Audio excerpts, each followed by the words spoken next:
Questions and doubts are a common and necessary part of every journey. They help find the best answers to life's hard questions and to challenge long-held beliefs that might not actually be true or proven or healthy. They can keep us from harm or help us to escape bad situations. Sometimes our questions and doubts can set us free, but they aren't easy, and these trying times can make us feel even more disconnected, desperate, and alone. But you are not alone. Recovering from Religion is an organization comprised of people just like you, people who have asked questions, who understand doubt, who can help you navigate through the confusion, and who are genuinely there to help. 24 hours a day, any day, you can reach out for encouragement and support on the telephone or via online chat. And RfR even provides online communities to connect with others just like you, even if you choose to do so anonymously. Recovering from Religion is a safe place where you can reach out, explore your questions, converse with a friend, and be completely yourself without fear. No judgment, no rejection, just an opportunity to connect with someone who understands.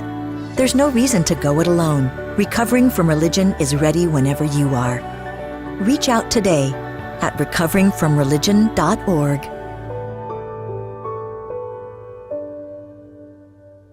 Everyone, welcome again to the RfRx Talks. This is Todd Yoder, the Helpline Director, along with Eric Wells, the Support Group Directors. Each session we like to start off just reminding everybody what RfR has to offer the people that are out there.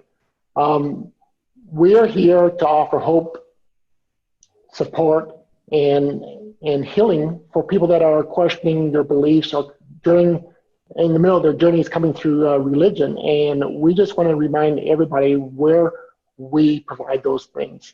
Again, our hope comes from sharing people's personal stories of someone coming through the journey and hearing someone that traversed and made it to the other side and found more light and hope and support will help those that are still in the middle of their journeys, thinking that, no, if Eric Wells can make it through it, Todd Yoder can make it through it. And that's where our hope comes. We offer these stories to our blogs and our podcasts. Yeah, now, before we get onto our discussion, we're going to talk a little bit about what RfR does. And just like the last few weeks, we've got a poll that is related to the discussion for today. So I'm going to go ahead and launch that poll. So, take a look through those questions and answer them. They will be anonymous, so you can, so no one can really see who answered what. So don't worry about us seeing how you answered. Okay, so our hope, like Todd was talking about, it comes from sharing the personal stories, and we find that in RfR's blog and the podcast. And the healing comes through the helpline, and Todd is the director of that helpline. It is having someone available who will listen to your struggles with a caring ear, with no criticism or judgment, and especially no proselytizing. Then the helpline offers resources to help you figure out things for yourself, and that's kind of where the healing comes from. There is 24-hour-a-day, 7-day-a-week help available through the website, recoveringfromreligion.org. You click on the chat button, you can chat with a helpline agent online, and you can also call 24 hours a day. We have hotlines in the United States, Australia, Canada, I think, and the UK. And all that information, again, is at recoveringfromreligion.org. Eric, that's one of the cool things about the helpline is that we have agents everywhere, and that gives us the capability of the 24-hour answering phone calls and chats because we have people in all time zones all across the globe. And so it's just a really neat thing to see. So one of the things I like is getting up in the morning and hearing about all these chats and phone calls that came in while we were sleeping over here in the U.S. Yeah, that's pretty cool. I'm able to kind of interact with your team, and it's really neat to see the wide range of folks spread across the globe. The next thing that Todd spoke about was support and how RfR helps support folks who are coming out of religion or are questioning religion. And that's accomplished through the support group program. This is peer support with in-person meetings and in the private online chat community. These are people sharing their stories along with sharing resources that they found helpful with one another. And Todd, there's another way that RFR supports folks. You want to talk about that? Well, I want to talk a little bit more about how powerful what you're doing. Yeah, let's do it. It's amazing to be able to, when you feel like you're isolated and by yourself and you have no idea that these other people are struggling with the same things that you are, and you meet together in these small groups and you hear the people's stories and you're able to share your stories. It's just so powerful. How many support groups do you have out there now? Do you have that? We have a really special number. We have 42. It's one of my favorite numbers out there. We have recently we've had our first support group in Canada and our first support group in Australia. I've been doing this, I've been actually a support group leader for 5 years now. And I got to tell you, I have gotten so much more out of attending these meetings than I ever have put into just leading and hosting a meeting. They are just, something is amazing happens with these in-person meetings. I really think that we're finding this, that we are providing more support and meeting with our people that are volunteering with us and actually the people that are reaching out to us, that people are finding meaning and purpose in their lives, and such a great fulfillment when you have a good conversation with someone and you've made a difference in their lives. Yeah, it's a place where like you don't really get told what to do or how to live your life. It's more just listening with an empathetic ear and being able to kind of vent and express some of the things that have been going on or some of the issues that I've been dealing with or trauma that's occurred in the past. The support group folks are all peer support. They aren't trained professionally. They're not professional therapists or counselors. That, however, is covered by our secular therapy project. Todd, you want to tell them about that? Sure. We have nearly 450 therapists that have come through our system that are fully vetted, that will use science-based methods and have no woo-woo or spirituality in their sessions. And it's a place where you can go with confidence, knowing that you can who are familiar with maybe religious trauma, and not going to tell you to go back to church and pray harder or read your Bible more. Out of the 450, we have 230 that do long distance therapy. I think that number's probably changed now. We probably have 100% of them now that do long distance sessions now since the pandemic. So yeah. Yeah, that's pretty cool, and it's a nice to know that these therapists are not going to proselytize to me. And like you said, the thing that drives me the most insane is when a counselor or a therapist or someone who you are coming to for advice kind of blames you for not having enough faith or not praying hard enough, and it drives me batty. So last RfRx, it was a really good one. We talked about what religions do during crises and kind of the psychology behind them. Yeah. What have you taken away from that in the last week, Todd? One of the things that stuck out to me is the remapping of our minds. If we think back of how we viewed the world, and if we took that map of our minds and overlaid it to reality, how it didn't match up with reality. And Dr. Darrel talked about his GPS and how the GPS maps are constantly updating, and how we as humans need to keep updating our minds as reality changes around us. And so I thought that was really insightful. And after the talk, you know what, I had this thought about magic mushrooms, how they are used by some to change people's minds maps that are to help them overcome things like addiction and anxiety. And I thought that would be pretty interesting to dig into that a little even deeper.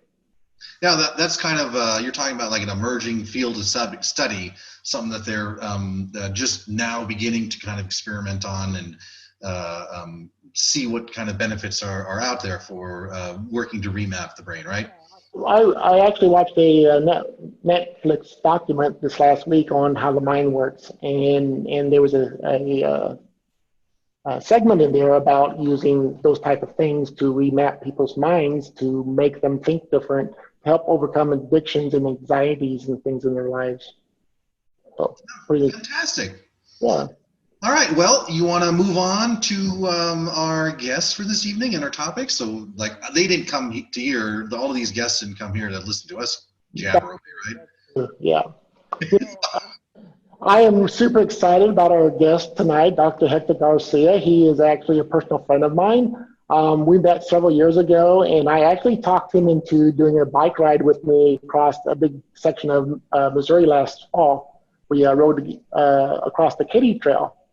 And we had a nice, like, 4-hour drive. And the thing is that we didn't get to talk a whole lot because he was preparing for his upcoming TED Talk. And I was kind of like his guinea pig for him to practice on the whole time we were on our bikes, when we were in the car. So I think I had memorized his TED Talk just as good as he did. Yeah, I watched his TED Talk, and it was really, really good too. We'll put a link in the chat to his TED Talks. So before we get on to Dr. Garcia, I'm going to introduce our other guest, Dr. Darrel Ray. Dr. Darrel Ray is the founder and president of this nonprofit organization that I'm volunteering for, and that Todd's volunteering for, and all the leaders in the chat and all of the helpline agents in the chat are volunteering for. He has been a psychologist for over 30 years. He's the author of 4 books, including The God Virus, How Religion Infects Our Lives and Culture, and Sex and God, How Religion Distorts Sexuality. Dr. Ray has been a student of religion for most of his life and holds a master's degree in religion, as well as a bachelor's degree in sociology and anthropology, and a doctorate in psychology. Now, you hinted a little bit about Dr. Hector Garcia's amazing bio, but I'm going to go into it a little bit more in depth. Is that all right, Todd? Oh, yeah, go for it. All right. Now, Dr. Garcia is a world expert in treating PTSD. He's a respected psychologist, teacher, and researcher in San Antonio who explores how evolutionary psychology and biology have influenced human tendencies towards violence in religion. He is also an assistant professor at the University of Texas Health Science Center in San Antonio. He has a regular blog on Psychology Today and is the author of Alpha God, The Psychology of Religious Violence and Oppression, and Sex, Power, and Partisanship, How Evolutionary Science Makes Sense of Our Political Divide. So this is bound to be a great discussion because we'll also discuss concrete ways to identify the effects of religious trauma that you folks in the audience may be experiencing. I am going to now unmute Dr. Ray and, oh boy, here we go. And Dr. Garcia. Guys, welcome so much. Welcome to RfRx. Thank you so much for being here today. Delighted to be here. Thank you. Thanks for all those introductions, all the other good information. Well, you guys are well-versed and highly qualified to talk about this with us tonight. Well, I've been looking forward to this. When we were first talking about what we were going to schedule, and then the idea came up that that Hector might be a good one. It reminded me that Hector and I had an amazing phone conversation. What's it been, a month and a half, 2 months ago? It was before the crisis, I believe, Hector. Yeah. And I was talking to him about religious trauma, and he was talking to me about PTSD, and we were comparing notes. And before you know it, this conversation turned into an amazing learning experience for me. I learned stuff from Hector. I think he learned something maybe from my end, but it was really worth, we wish everybody could have been listening in on that phone call. So then Hector and I decided, why don't we try to have that conversation again and in this format? So that's what we're going to be doing this evening. Yeah, I'm really excited about this. So it'll be a little different than the last few RfRxs. Both you and Dr. Garcia are going to be kind of just having a discussion, and Todd and I will sit back and be a part of the participants. But just as a reminder, if you folks have a question, any question that pops up during the conversation, type it in the chat, and we'll make sure to ask them during the Q&A session at the end. And if you also want to hang out after the Q&A session, we're going to open up the lines for everyone to kind of chat and just hang out and say hi to Dr. Ray, Dr. Garcia, and even Todd. So guys, today you are going to talk to us about religious trauma syndrome. And I kind of know what all three words mean, but when you put them together, I'm not quite sure what that entails. So Well, okay. Well, let's start off big picture, and I want to ask Hector if he would give us an overview, the thumbnail, the single pass at what is trauma, what is PTSD, what is not trauma, and we'll kind of start there, and we'll work out from there because we've got a lot to discuss on that. So, could you lead us through your view of what PTSD is, and what trauma is and isn't? Yeah, absolutely. And what interests me is that religious trauma syndrome is not technically a formal recognized diagnosis per se, but it probably spans several known diagnoses, as we were talking the other day. Some of which may be PTSD. So PTSD, you have to experience a trauma, and at least for the diagnostic manual that we use to diagnose psychiatric conditions, the DSM, it's something where your life was at risk, or there was a threat to your life, or there was a sexual assault, or something that puts you in danger, or the perception of a credible threat of danger. And that's more of a clinical definition of trauma. Now, that's not to be confused with trauma in the vernacular sense. Because in the vernacular sense, people can describe, losing a job as traumatic, right? They can describe a divorce as traumatic, but that wouldn't meet DSM criteria for PTSD, for the A criteria for PTSD, which is having experienced a trauma. 4 symptom clusters with PTSD. One is what we call re-experiencing symptoms. So you re-experience the events in different ways, memories that pop into your head, nightmares, or you see some kind of trigger.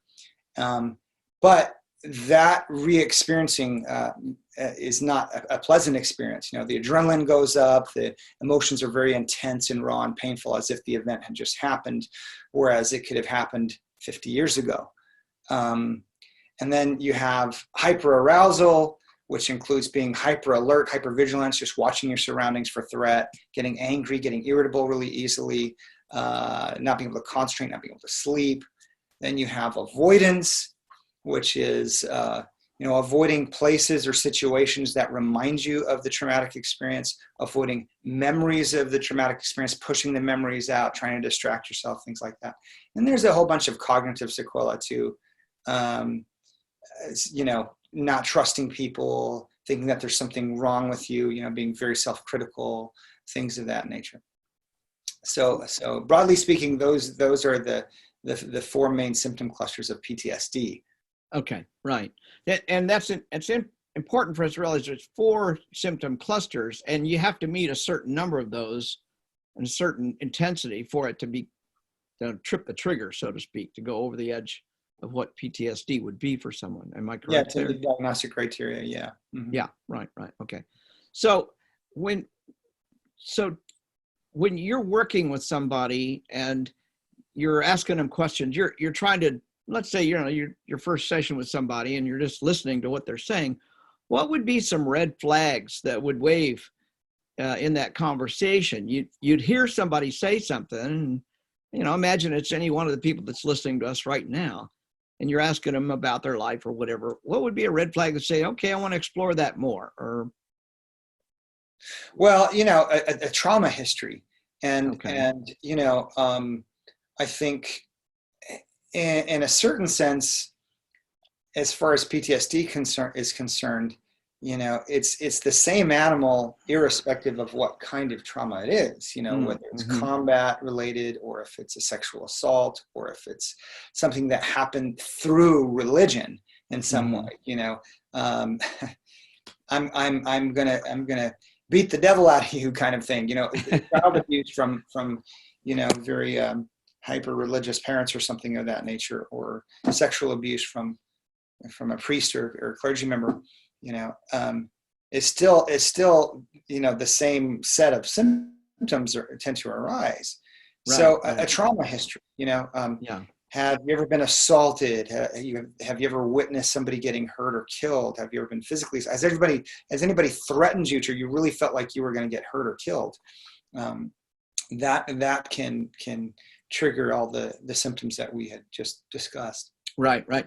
You know, something that occurred to me a few years ago is that the witnessing part. I think the average public doesn't realize the witnessing part can be very traumatizing, if not traumatic.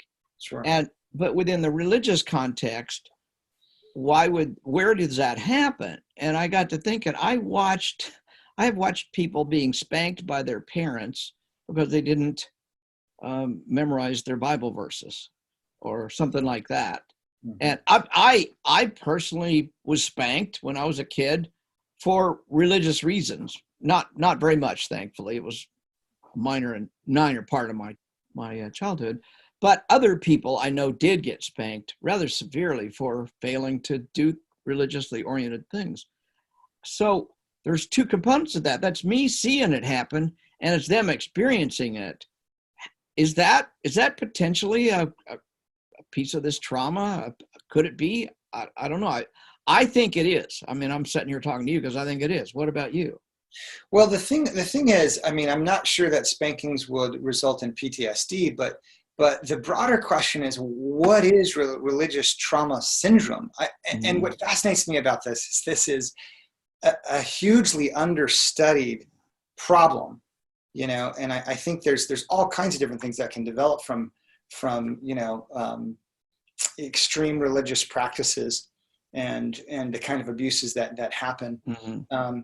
I mean, even from physical abuse, from emotional abuse, from the brainwashing that can occur, or just leaving a religion and being ostracized by your social support network. I mean, is that what we conceive of as religious trauma syndrome?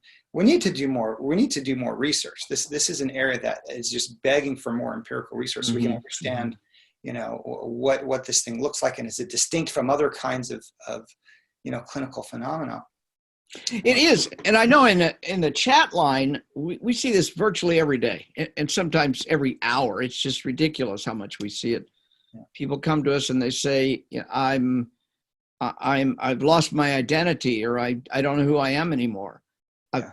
I got kicked out of my house, or even if they're adults and they weren't kicked out, nobody talks to me anymore. I've lost my entire social support network, and I see myself drinking too much, or I'm engaging in self-destructive behavior or something like that. And while that may or may not meet trauma criteria, it's certainly related to the abuse, the isolation, social isolation. I don't know. That's what I'm seeing. Yeah, and what comes to mind immediately when I think about that, I mean, so many people that I've met in recent years have talked to me about how when they came out as a non-believer, they were just ostracized by their peers, their loved ones, people they grew up their whole life, their parents, they disowned. And what immediately comes to mind is clinical depression, we are social primates, and this COVID-19 virus kind of brings this all into stark relief, how when we're isolated, our brains don't like that. I mean, people are struggling with this isolation. And so I think depression tends to sit in. So what is depression? Low mood, feeling down, depressed, low, crying spells, not having energy or motivation, having negative thoughts about yourself, a negative outlook about the future. I mean, there's no question that being rejected by your social support network, that's a pretty common path to depression. Yeah, and I think depression, it's probably more, we could probably talk about depression more as a byproduct of this of religious rejection and all than even trauma. And I think it's far more common.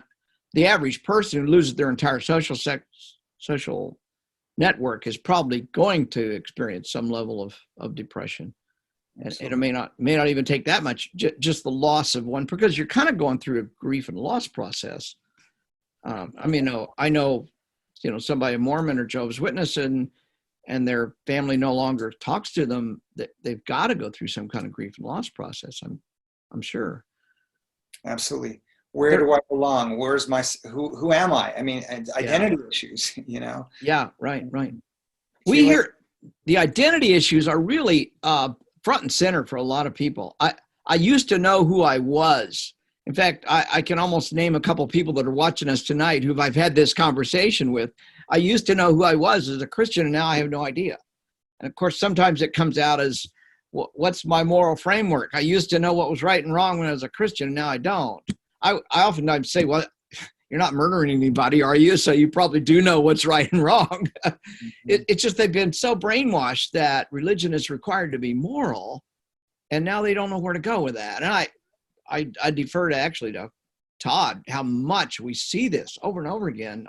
I don't know what my new moral compass should be. Well, listen, and that very point you just made is exactly why, if I may, respect the hell out of RFR, just because it's a safety net for people so that people know, hey, you're not alone. You're not defective. Questioning is not a defect. Questioning is you should question. You should question everything. You're not going to be rejected for that. And there are people who are like you. So I think that's a tremendous, tremendous service.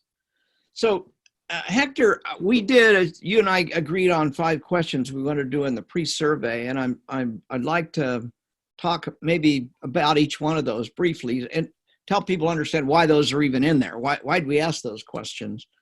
And Darrel, would you like me to share the results? Yeah, show us the results. All right. Do you want me to run through the? Yeah, go ahead. Okay. The first question was about intrusive thoughts that frequently prevent folks from enjoying their lives in the moment. And it was about 58% said yes, and a third said no, and 10% were like, nah, not sure. The second question about guilt and shame-based thoughts during sex or masturbation, it was close to 50-50 with another 10% not sure either. And then experiencing panic attacks or strong emotions when you see or hearing religious things or ideas, 40% said yes, 55% said no, and 6% said, I don't know. Number 4, do religious ideas still insert themselves into decisions, everyday decisions? And again, it was about 50-50 with 8% saying not sure. And as to a fear of hell, 3/4 of the folks do not have a recurring fear of hell, but 12% do. Good. Okay. Great. Well, Hector, let's talk kind of each one of these as much as you want to throw in here. You and I talked about these. I was trying to put together a set of questions that would kind of touch on the symptoms that people would experience. And I want to be clear here. Neither Hector nor I are trying to diagnose anybody, and you should not use these as diagnostic tools either, but you might want to use these to help understand how religion may have impacted you, and maybe some of the work you might want to do with a therapist, or on learning some new skill like mindfulness or other things. But so let's jump in. Hector, any question you want to particularly focus on, or do you start at the top? Yeah. No. Let's start from the bottom. You know what I if I may, because go for it. What's really interesting, and this is continuation of the conversation that you and I had is this idea of hell fears. And as we were talking, I kind of started thinking, wow, if you genuinely believe that by leaving your religion, for example, or committing a sin, that if you really believe that you're going to burn in hell forever, to me, that is very similar to a criterion A stressor per the DSM criteria for PTSD.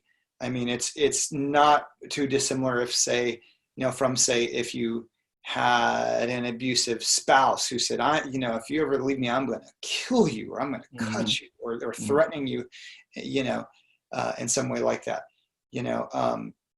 So if you really believe that, I can see how that could result in some of the clinical sequela, the symptoms that we had discussed earlier. In fact, some people I've spoken to, we need more research. We need more research. This is speculative, but boy, we need more research on this, because I've heard people talking about who have left religion just being mortified, getting bad dreams of burning in hell, because they think, well, if I left religion, does that really mean I've given up my salvation? Getting really nervous when they go around, when they drive past their church or something like that. They're like, physiological symptoms like their heart starting to race, things like that. So that to me is fascinating. I was never a believer, so I never really had that particular fear. But for some people, as you know, it is very real and very powerful.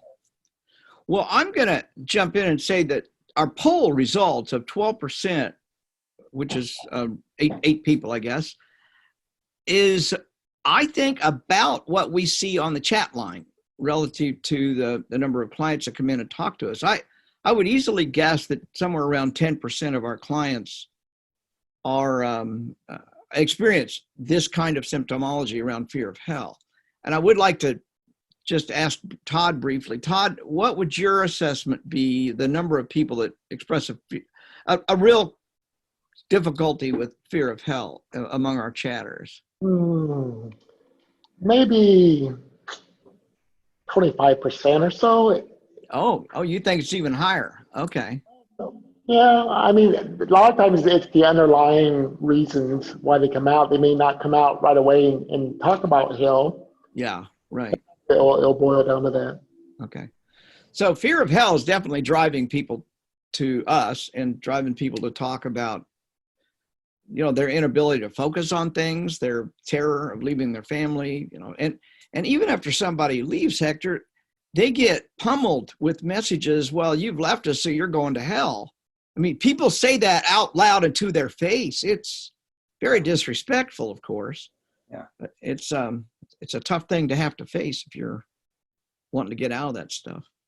Especially if you have been conditioned for so many years since a kid to believe these things. I mean, it's a hard pattern to rid yourself of. Even if you stop believing, you stop going to church. I mean, those patterns are there. Those fears are well worn. So right, yeah.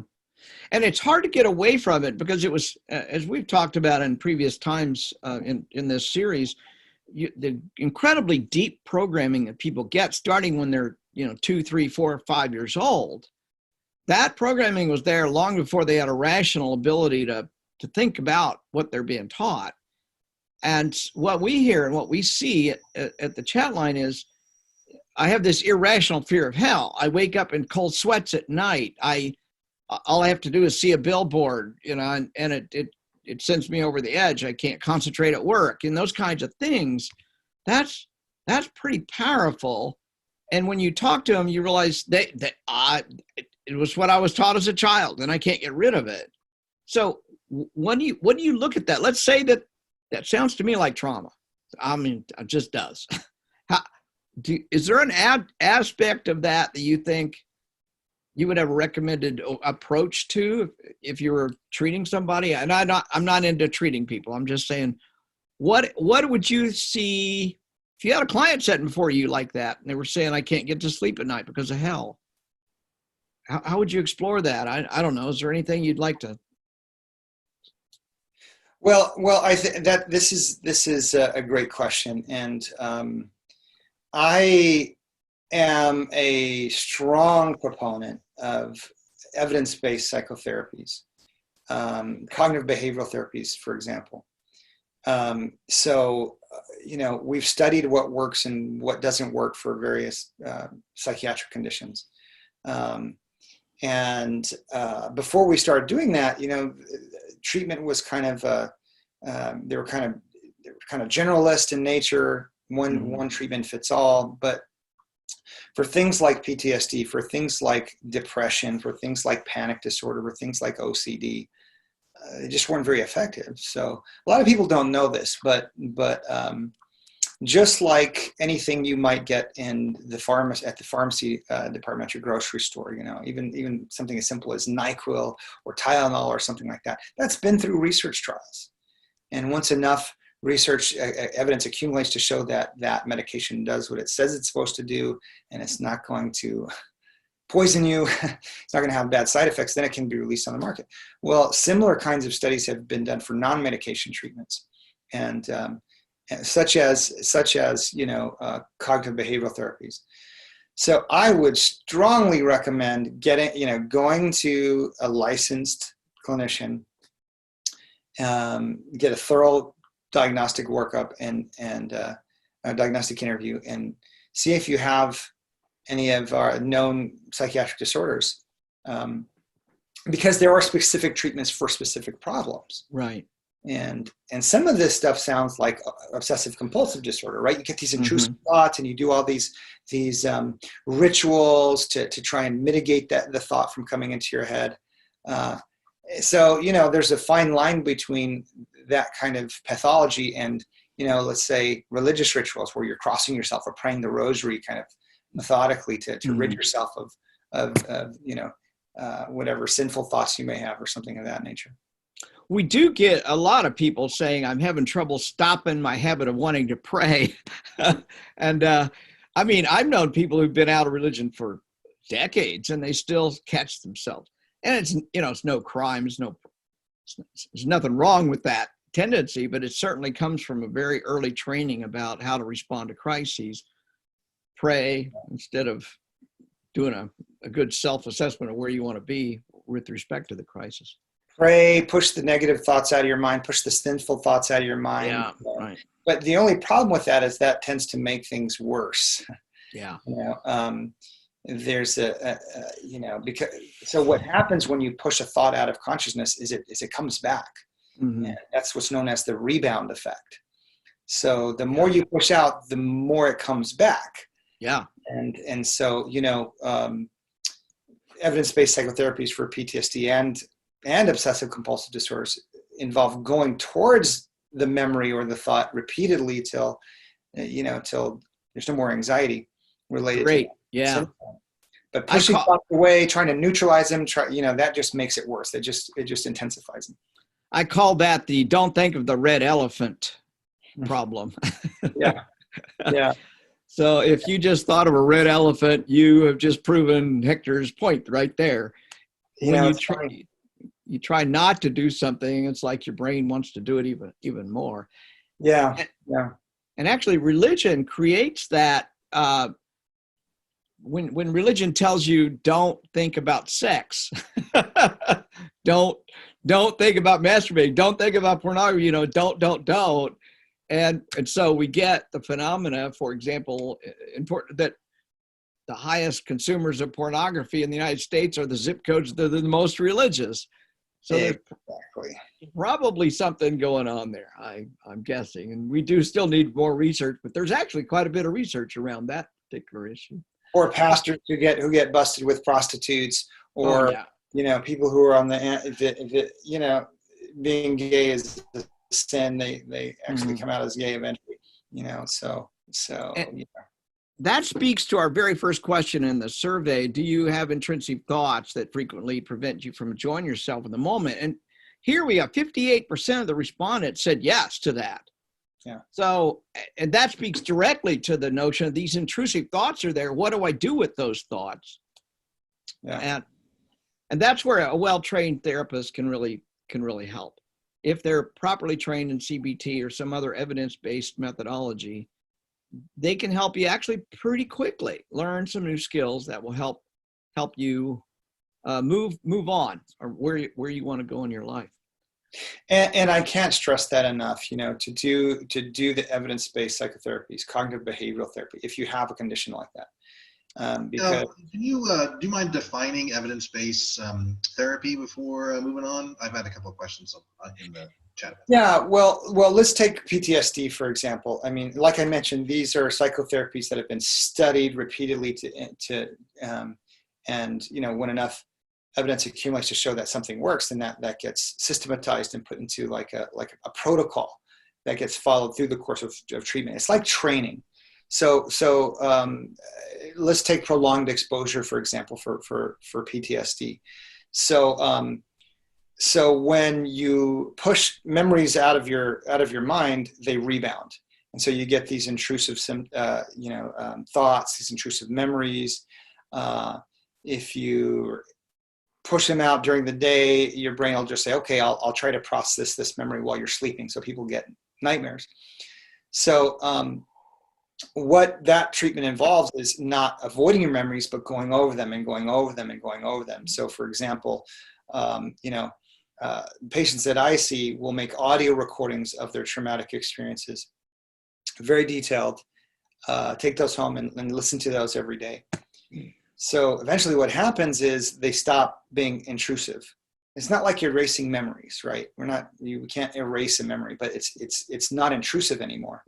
And whatever anxiety the person experienced in relation to that memory just ratchets down every time the person hears the recording. And another component of prolonged exposure therapy is going out to public places or experiencing,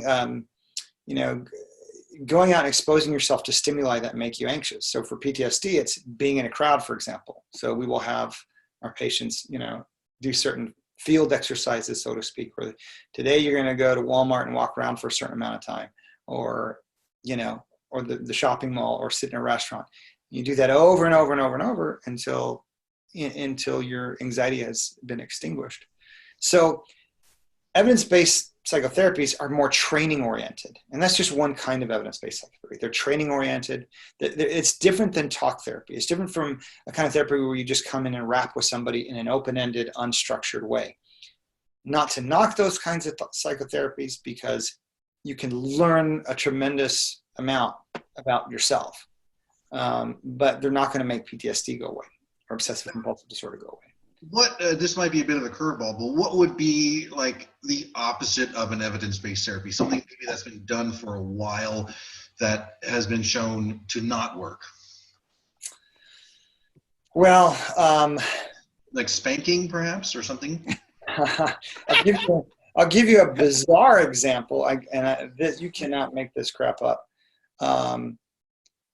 So there was a movement several years back called rebirthing therapy, where when somebody experiences a trauma, it's kind of very cultish. I don't know. It's bizarre. So your therapist or your whoever's making this intervention wraps you up in a bunch of blankets, and a bunch of people lay on you, and you struggle to get out. And when you get out, you feel this sensation of being rebirthed. It's like they're simulating the womb. It's just absolutely ridiculous. And in fact, one young woman died when they were trying to do this therapy because they crushed her. That's an example of a non-evidence-based psychotherapy. Just talk therapy where you're just rapping with somebody is not an evidence-based psychotherapy. Right. So I think it's those evidence-based psychotherapies are more important when you really have a definitive diagnosis, such as PTSD, depression, OCD, panic disorder, borderline personality disorder, for example, things like that. There's a whole cadre of therapies that have had plenty of evidence and research for the last 30 years. Actually, 30, 40 years ago, we didn't have enough evidence to say anything worked. That's right. In the last 30 years, especially the last 10 or 15 years, we've had a massive amount of new evidence and new research, and we're pretty darn sure we know how to treat specific diagnostic things that, certain diagnoses. And there are some that overlap, and you've mentioned OCD several times, Hector. occasionally, and I know Todd and I have both seen this several times, we get people who have religious scrupulosity. And we've actually tried to train some of our volunteers about that a little bit, just so we can help them find the help they need.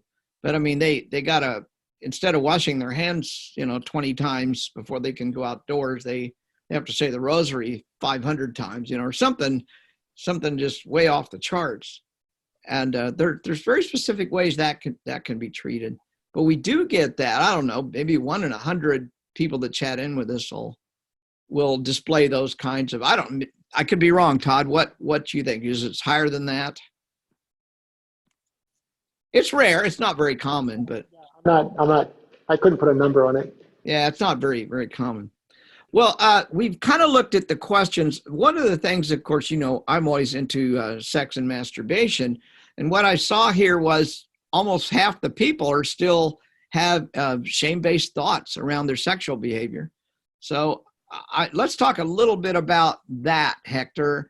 If you were working with somebody who had, Jesus is watching you kind of stuff while they're having sex or masturbating or looking at their porn, what could we say about that?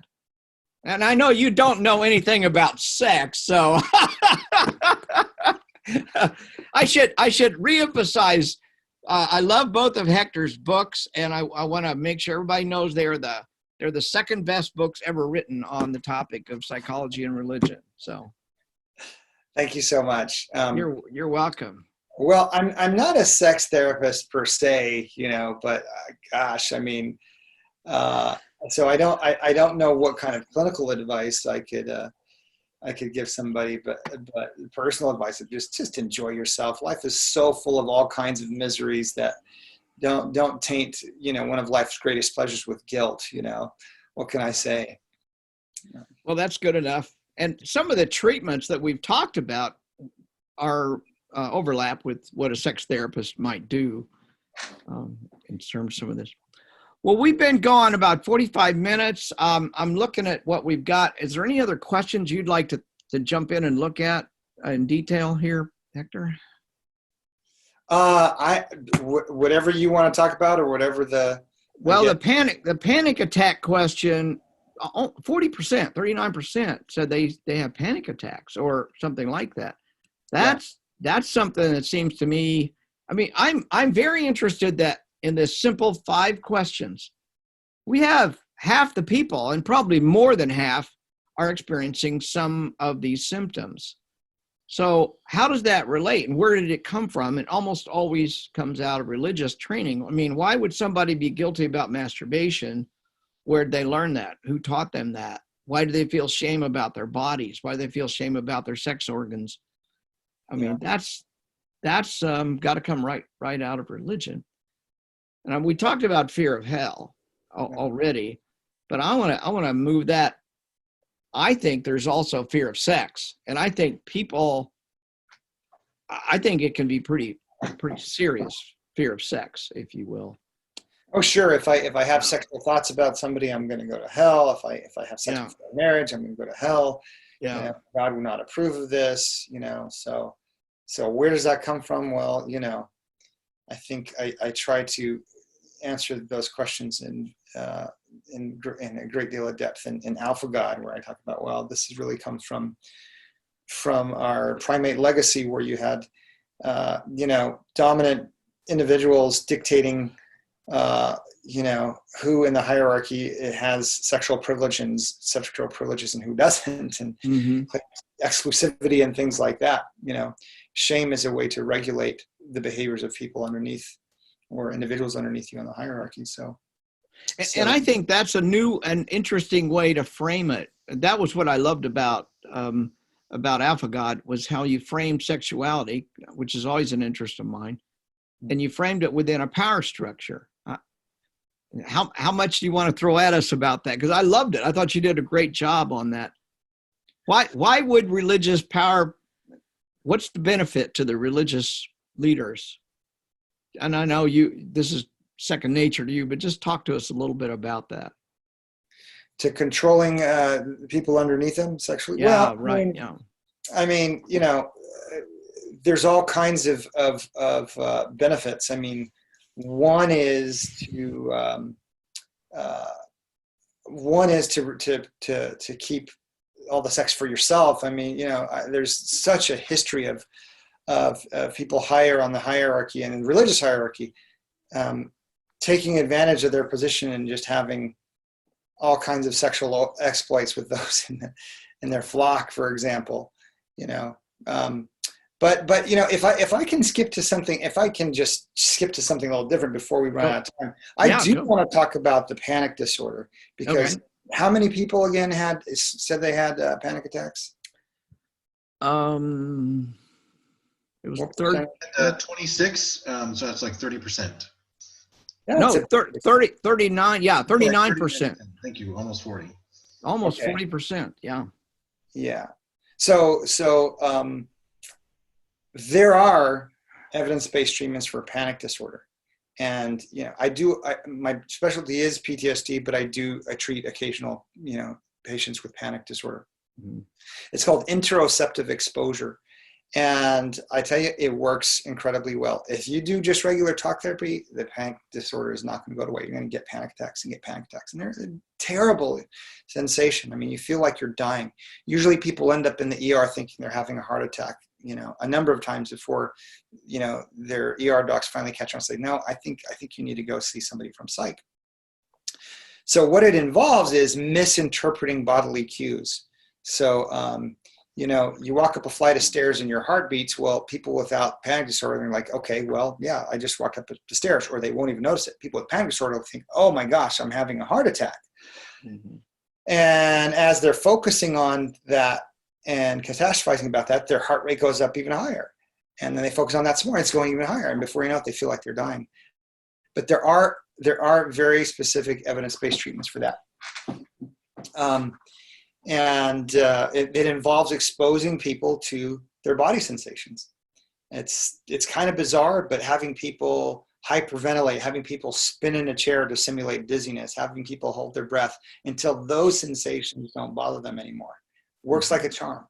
So ask for an evidence-based treatment. Interoceptive exposure is what it's called. How do you spell it? How is it? Anterior or intero? How do you spell it? Intero. Interoceptive exposure. Septive, like CE. Oh, okay. Yeah. Right. Okay, got it. I'll link that in the chat. Well, that was one of the values that I was hoping we'd get from our discussion, Hector, because you are much more in tune with the current treatment modalities than I am. I mean, I've been kind of out of the clinical scene for a long time because I was doing other things in organizational psych. So I'm not as versed in it, and I love that these new things have come along, and they've got proven they're viable. We know that in so many ways, and there aren't many people on this planet that can talk about it like you can. So I love that too. Well, there are many people who can provide these psychotherapies. So right. Just know that I didn't invent them. I'm not the only one who does them, but there are a lot of people, but you have to ask for them. You have to ask for them and make sure you're doing, they should feel like training, not just talking. Exactly. And that's part of the reason we started the Psychotherapy Project, is because there's so many really poorly trained therapists out there. And we try to vet all the therapists that come into the STP, and we can't guarantee that everybody's, top notch or wonderful in every aspect. But that's why I want to emphasize you have a right as a client to understand what the training and what the approach that your therapist is trained to do. And if you're not getting what you want, you also have a right to say, I don't think this is working, and go find somebody else. But I mean, do give your therapist a reasonable time. Nobody gets cured in 1 or 2 or 3 sessions. You need to give people time to get to understand who they're working with and what's required. But you have a right to ask, and they have an obligation to educate you about what their skill set is. Absolutely. That I am really shocked at, Dr. Darrel, is your statistics on the secular therapy project, that therapists who believe that they're secular reach out to you wanting to be on the list, and you guys, after you vet them, you only accept 40% of them. No, we reject 40% of them. 40% of them. Yeah. Yeah. Yeah. It varies. Sometimes it's higher, sometimes it's lower.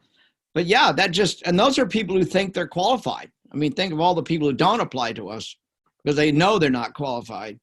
So that just shows how many therapists there are out there that are not well trained. And it's unfortunate because they've spent a lot of time and money getting trained, and then they don't have something that's really of value to their clients, or as much value as it could be. Absolutely. And that can mean the difference between a lifetime of suffering, a lifetime of continued suffering, and a pretty brief period of time that can just change your life. So yeah. Prolonged exposure therapy, for example, I work with people who get nightmares every night, who can't be in a public place, who snap at their loved ones all the time. And, Vietnam veterans, for example, who've had PTSD for 50 plus years. In 8 weeks, it's gone. It's done. 8 or 9 weeks, it's done. And these are people I've seen, 15 years after treatment. It's like, Doc, I don't get nightmares. I don't get nightmares anymore, for the first time since I was 18 years old. And it works, but you have to get the right kind of treatment. Right. Can't state that enough. And obviously prayer is not going to work on PTSD, it's just not. So there's a lot of people, there's a lot of therapists out there, and they're not all qualified to treat what you have. So have a good conversation with your therapist. If you need some evidence-based guidelines, contact us. We have a whole set of guidelines that we can give you. And then when you go to talk to a therapist, you can say, here's what I'm looking for. And it's not a shame. I mean, it's not a shame if they don't fit what you need, or you don't feel like you're getting from them. We don't want to go back to shame-based behavior. We want to be evidence-based ourselves as clients. So I think there's a lot of opportunity here. What I really want to say is I'm looking down through these 5 questions, and I see people who would really benefit from just finding somebody who uses the right treatment approach. And people say, well, I can't afford therapy. We don't get a dime from therapists if they treat you. So I just wanted to let you, I'm not pushing that. What I'm saying is, why suffer the rest of your life? I mean, you just heard Hector talk about somebody who's had nightmares for 50 years. Why suffer when you can go find somebody and they can treat you well and get you on with your life? What is that worth in dollars? That's really my big, a lot of people come to me and say, should I go to a therapist or not? And I basically say, well, how much is it costing you to not go to a therapist? You've lost 3 jobs. You've gone through 2 marriages. Start adding that up in dollars and tell me how much it's costing you to ignore your depression, or ignore your PTSD, or ignore your panic disorder. You can put it in dollar and figures. I mean, it sounds crass, but sometimes that's the only thing that speaks to people. Yeah. Anyway. And you know what? I want to be clear about something. I can see the need for psychotherapy, for religious trauma syndrome, as that may be loosely described, right? Even if you don't meet a specific criteria for a specific disorder, like such as the ones we've been speaking of. And that doesn't necessarily have to be an evidence-based psychotherapy where you're doing structured training-based or oriented treatments, but for those specific disorders, I think it's immensely helpful. Right. Okay, well, we said we'd go about an hour with our discussion between Hector and I, and we're going to open it up here, Eric, to the questions that you guys have gotten from the group, and we'll see. Sounds good. So one of the questions was, and I was kind of wondering this myself, with religious trauma syndrome, do either of you think that will ever make it into the DSM, the manual that kind of defines all sorts of mental disorders? I will say this, and I'll let Hector throw his 2 cents in. I don't know that it ever will, and I don't really care whether it does or not. What I care about is that people look at if their symptomology, and if it's related to religion, I don't care if you call it religious trauma or not. just get some help. And it may make it in someday. I don't know. What do you think, Hector? I don't think it will. I don't think it needs to be. I mean, I think I mean, you know, I think it's a good way to describe a set of problems, a set of struggles that people experience in religion, such as abuse, such as being ostracized, such as losing your identity, you know. And there are certain specific psychiatric conditions that can come out of that. So I don't think it needs to be. I do think it's important, though, that you have, you know, a population of clinicians that is aware of some of the culture and some of the you know, I guess some of the trials that people go through in religion and in leaving religion and in leaving the social support network that comprise their religious experience. We had I'm sorry, were you finished? No, I interacted with somebody recently. They had gone to a secular therapist that was in our database, and they contacted me to let me know the outcome of it. But what they told me was they went to this person 2 or 3 times, and this person, their therapist, didn't understand at all, evidently. And she said it was very frustrating the first 2 or 3 meetings because I tried to explain to her the shame I felt from the religious abuse I experienced, and it didn't seem to go anywhere. Because she finally said, look, why don't you go do a little research on religious trauma syndrome? She told the therapist to go do some homework, which I thought that was pretty cool. And the very next session, she said the whole thing changed because she came back with a total different understanding of what this person faced. And she said it was only a matter of weeks till she really felt like she was getting really good treatment. So sometimes our own therapists in Psychotherapy Project aren't really as aware of this as you would think they would be. So I'll be honest, I've been through several different therapists in my life and in different places I've lived. And so kind of what I'm almost hearing from that story is that it's okay to challenge my therapist in some sense, like, hey, what you're doing here isn't helping me. I've come here for X number of times, and this isn't, I'm not feeling any better. You need to do better. We need to figure something else out. Is that kind of acceptable, calling them out on the carpet? I've learned a lot from my clients over the years. I don't know about you, Hector, but they teach you a lot sometimes. every day. Every day. Absolutely. Yeah. Absolutely.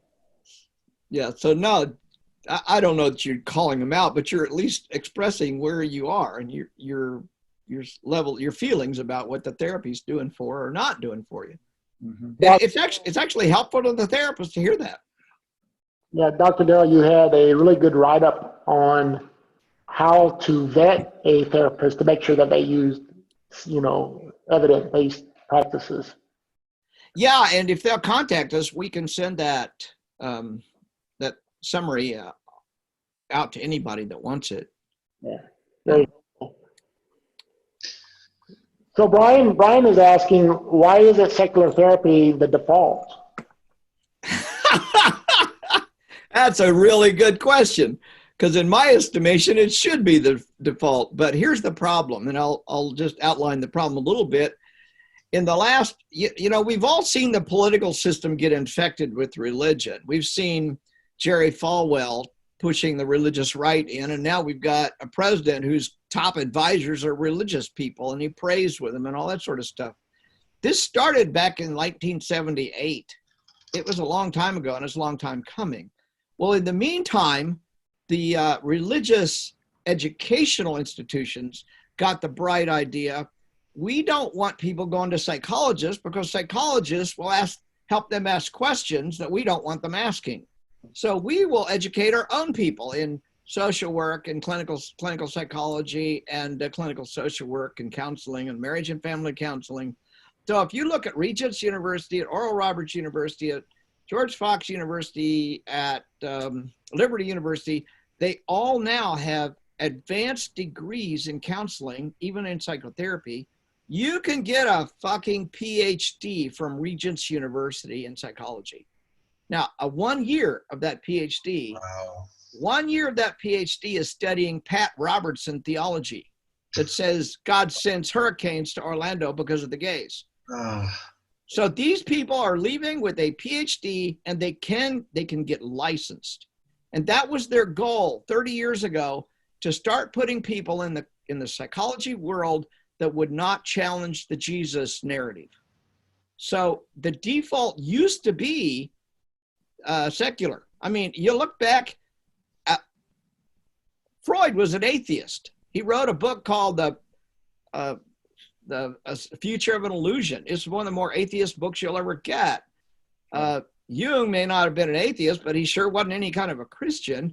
And if you look at Albert Ellis, the father of cognitive behavioral therapy and my mentor, he was out atheist and was awarded Atheist of the Year award back in like 1981 or 82. So psychology is rooted in William James wrote The Varieties of Religious Experience in 1902, I believe it was. And he was pretty much an atheist too. So the roots of psychology, going back to B.F. Skinner, Watson, you name it, you name all the founders, and almost all of them were either atheist, agnostic, or certainly not religious. And that has all changed. We're seeing a whole lot of pastoral counseling, family counseling with a religious twist to it. So it's been an infection of religion into secular psychology. That's Darrel's take on it. Hector, you got anything to say about that? Well, if you're going to get therapy from a psychologist, look up their credentials. Look at where they got their doctorate, and see if it's an APA accredited institution, American Psychological Association, because there are standards. It's a guild that has certain standards for, study and training. So, well, I will say, I want to caveat that a little bit, Hector, because I think we've got probably a dozen therapists in the Secular Therapy Project who went to Liberty University or went to Brigham Young University, and now they're atheists, okay? So I think you're right. I would look at their credentials, but then I would make sure they understand you're an atheist or you're a secular or you're agnostic, whatever you call yourself, and find out if they've got any spiritual ideas. In fact, the document that Todd mentioned earlier would be a good document to get from us. How do you vet that therapist? But yeah, we do have a few people. Literally, we have, I think she may be watching here tonight. We have a Liberty University graduate that's, yeah. That's funny. Yeah, it is funny. Going back to interceptive exposure therapy, Troy's asking, do I need to expose myself to more religious experiences to get rid of the fear? Well, it depends on what fear we're talking about. Is it like fear of hell, fear of your religious tormentors? It just depends, And This question kind of came up with the discussion of the interoceptive exposure discussion earlier. Yeah. Well, usually irrational fears are fears that constitute anxiety disorder. Any kind of exposure just works amazingly well. If you have a dog phobia, for example, well, then the best, most effective treatments with the lowest relapses is exposure therapy. So you start out by watching videos of puppies, and then you go to the pet store and peer in from the outside, and then eventually you're petting a dog, and that's. And that, I think that applies to all kinds of anxiety disorders. Whether or not religious fears would respond similarly, it kind of depends on the fear. Okay, got it. We have two similar questions, and it's relating to CPTSD, which I understand stands for complex PTSD, and also RTS. I think that stands for rape trauma syndrome. Is that kind of, how would those differ, or are they very similar to PTSD in general? RTS refers to religious trauma syndrome. Ah, got it. Thank you. Yeah. Well, complex PTSD isn't actually something that's its own diagnostic category per se, but it refers to PTSD that results from repeated traumas. And often traumas occurring, throughout childhood and adulthood. So that's what that's referring to. And I think that is also understudied. Some people who had traumas across the lifespan, it's just regular PTSD. I mean, most people. I think other people develop, personality disorders, and personality disorders are just these long-standing difficulties relating to other people, difficulties in their, someone's sense of self, emotional regulation, things like that. So it's another area that I think we need to study empirically to see if it's its own animal, and if specific treatments work better, and in what instances they might work better. Got it. Thank you very much. We have another question. So if someone who may be in like a depressive state, like they are withdrawn, or they have a severe reduction in communication, what do you think would be the best way to support someone like that? Well, I'd recommend psychotherapy, and there are also medication treatments, and I'm somebody who doesn't, I don't prescribe, I do the behavioral treatment, so I'm not gung-ho about meds. I don't think everybody needs to be on meds, but there are highly effective medications to treat depression, and SSRIs work wonderfully. They're a class of drugs with a pretty low side effect profile and help with depression, but I would reach out and talk to the person about that. Bring them into the fold. I mean, interaction. I mean, the power of social support is huge. Mm-hmm. That is an inoculation against all kinds of psychiatric problems. So yeah, it seems like for me personally, if I have a tendency to do that myself, like I will withdraw and just turn off communication. But there's something about when someone reaches out to me that it's like oh my gosh, this person really cares. I mean something to someone. I'm not all alone. Is that kind of what you're talking about? Like Absolutely. And we can get into a long discussion about how our brains evolved. We didn't evolve living the lifestyles we live today, these containerized lifestyles where people live separately from one another. We evolved in groups of tightly knit people, tightly knit, small bands of 150 people or so who were tightly knit. They fought they fought wars together, they hunted together, they farmed together, they gardened together, they lived together, they raised their children together. And our brains are adapted for that. And, this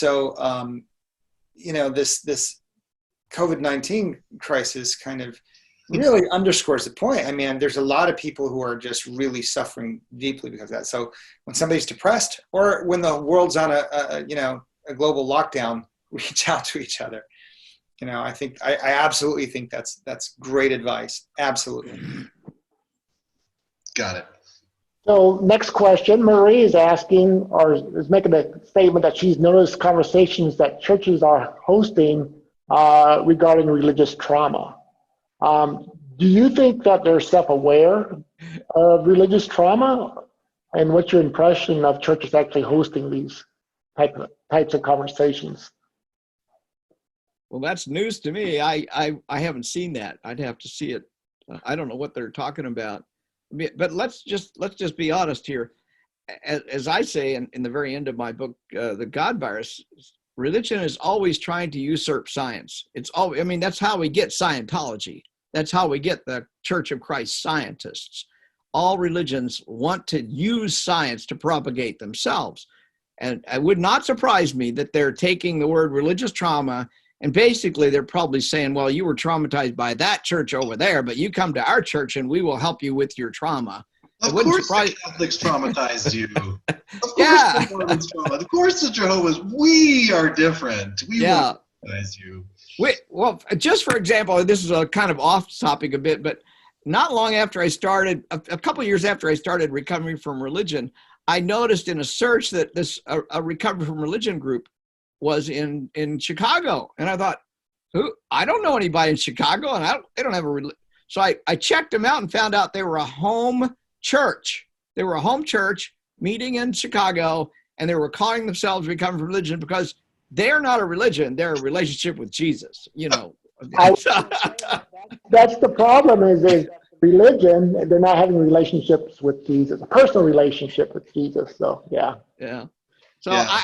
it doesn't surprise me that religions are always trying to usurp and take advantage of other cultural initiatives, of cultural things like recovering from religion or what you were talking about, the science piece, religious trauma. So. Now, Hector, you kind of talked a little bit about how we evolved in tight-knit groups. And there seems to be, in my mind at least, there is a connection between how we evolved in those groups and a sort of a herd or a mob mentality with modern religions. Can you talk a little about that? Like maybe I'm off, or maybe there's something more to explore there. About the mob mentality of the religious right is that what you're speaking of? Just how do religions or modern religions exploit that? Oh boy, well, religions are nothing if not tribes. They're tribes. They're tribes led by usually a headman, and there's I cannot state that more strongly. And I think the way, one thing I write and talk a lot about is that in our ancestral past, getting rejected by the tribe mm-hmm. was a death sentence. Mm-hmm. Because we couldn't survive on our own. Life on the savannah was perilous. So what you're saying is, like, if the tribe, like, let's say I was an asshole, which I kind of am, the tribe said, Eric, get out of here. You're fucked. Yeah. Yeah. You're lunch for a lion. You're lunch for a lion for the rival tribe. And not only that, but there's now evidence to suggest that there was a lot of execution going on in our hunter-gatherer history. So if you acted by tribal members, Robert Wrangham did a fantastic job of describing this in his recent book called The Goodness Paradox, where that the idea that humans may have in fact self-domesticated by executing overly aggressive members of the tribe or people who just went against group norms. So what that did is kind of pushed a psychology that really wants to conform to group norms, is afraid of not conforming to group norms, and even blocks out information that goes against what the group, the beliefs that the group holds, because that information can be dangerous. So that's what's known as motivated reasoning, like blocking information that causes distress. And if if you have an idea that goes against the consensus of the group, boy, you even hide it from yourself, much less the rest of the people in your social group. So I think religions do exploit that, and I think even secular groups exploit that psychology, but absolutely religions do. Got it. All right, guys. Well, on the last question, and Dr. Darrel, I think this will be for you, since we started this conversation on sex. It's appropriate for us to end it on sex. Oh, okay. The question is masturbation and porn really okay then? Well, let me just express it like this: not only yes, but hell yes. And if you want more information, go look at my talk on the myth of sex addiction. I've given that talk several times. Probably the best one was at Tulsa Free Thought Convention about 5 years ago. It's on YouTube. Just watch it. We could spend a whole night on just that. But the fact is, humans have been masturbating. Animals masturbate. Your dog masturbates. I mean, every primate masturbates. Why would we treat it any differently? Every chimp masturbates, every bonobo masturbates. It's just a part of who they are. We're all primates, so get used to it. Great. And go enjoy yourself. I had a podcast, I still do, but for years, and I always ended the podcast is give yourself a big orgasm or give somebody else a big orgasm. I don't. That's my attitude in life. Great. Well, Dr. Ray, Dr. Garcia, before we sign off, do you have anything you want to say before we leave? Go ahead, Hector. Yeah, thank you for the conversation. It's very enjoyable. I love RfR. I love what you guys do. Terrific organization. Keep doing what you're doing. Cool. And I'll reach say, people in this time of isolation, please. It's important. and I'll say, go find Hector's book, Alpha God and Sex, Power, and Partisanship. They're both well worth reading. After you finish God Virus and Sex and God, then go read his. Yeah, we linked to those books earlier, and we'll throw those links back into the chat. We have had an incredibly active chat this whole discussion. It's been really neat to watch, not only as you guys are talking, but the things that are coming up in the chat. So yeah, if you're watching this on YouTube, be sure to tune in live next time we do this. We're going to have, I want to thank everyone for coming here, especially you, Dr. Ray and Dr. Garcia, taking time out of the day to talk with us. We have had at one point 93 folks tuning in. It's just a really, really great showing. So before we go, Todd, you want to talk about what's going on next week? I'm going to put up a feedback poll while you kind of tell us what's coming up next week. You bet. So next week, David Warnock is going to be coming and talking with us. He is a ex-preacher from Hot Springs, Arkansas, was in leadership for 40 plus years, and he walked away from his faith and was last year diagnosed with ALS, and he is on a mission, and it's called Dying Out Loud. And he's going to come in next week and talk to us, share his story with us, and kind of give us some insight on how to face death without the fear of hell or a promise of heaven. So this is going to be a great talk next week. I'm really excited about it. Reach out today at recoveringfromreligion.org.